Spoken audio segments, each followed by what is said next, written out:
کیونکہ ان کو آخرت میں کچھ نہیں ملے گا، ان کو جنت میں ان کا کوئی حصہ نہیں ہے۔ تو میرے بھائیوں ان کی مثالیں مت دیا کیجئے، جو بات بھی میں کہہ رہا ہوں قرآن اور حدیث کے دائرے میں کہہ رہا ہوں، کافروں کی مثال مت دیجئے، اپنی مثال دیجئے۔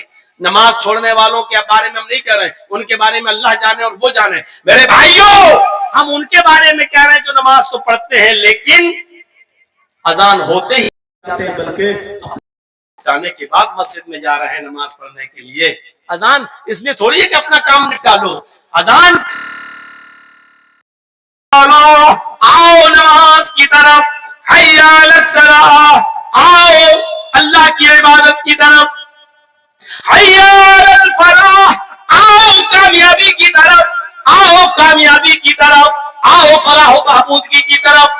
اگر تمہیں اللہ کی عبادت کرنا ہے تو کامیابی ملے گی، کامیابی و فلاح و بہبودگی اللہ کی عبادت اور نماز سے جڑی ہوئی چیز ہے۔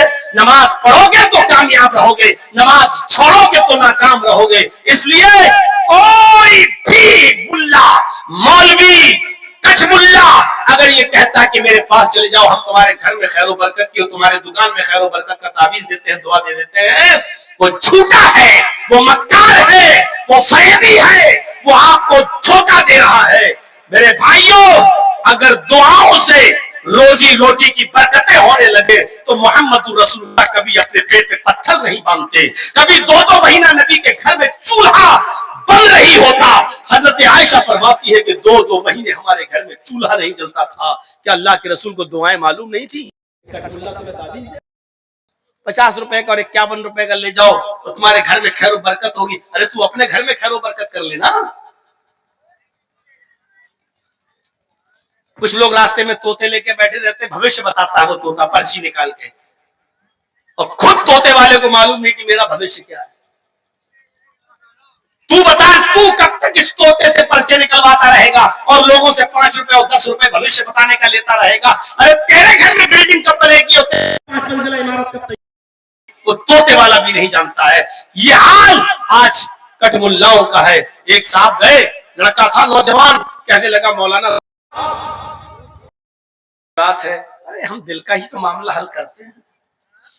کہ کیا بات ہے؟ کہاں ایک لڑکی سے پیار ہو چکا ہے، شادی میری لڑکی بھی تیار ہے لیکن لڑکی کا باپ تیار نہیں۔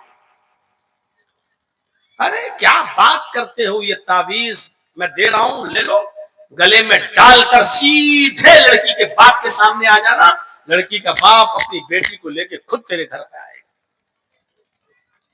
لیکن تمہیں بیٹی کا نام لڑکی کا اور لڑکی کے باپ کا نام بتانا پڑے گا کیونکہ تعویذ میں لکھا جاتا ہے۔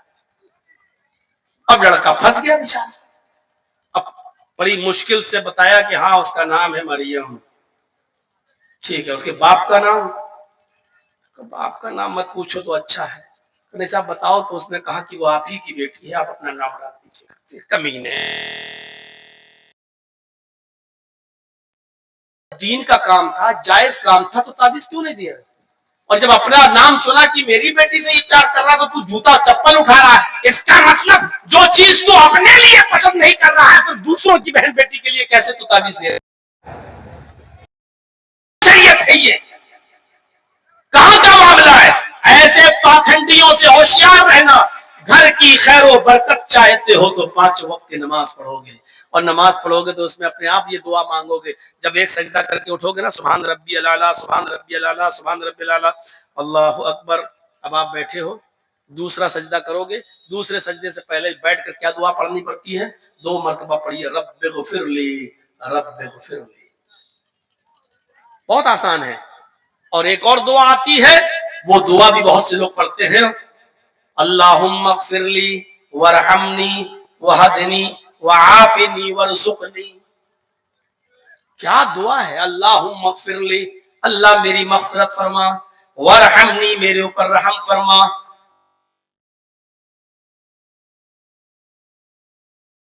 وعافنی اور مجھے صحت و عافیت نواز، ورزقنی اور مجھے رزق حلال عطا فرما۔ 5 وقت کی نماز جب مسلمان مسجد میں آ کر پڑھے گا اور 5 وقت کی نماز میں ایک رکعت میں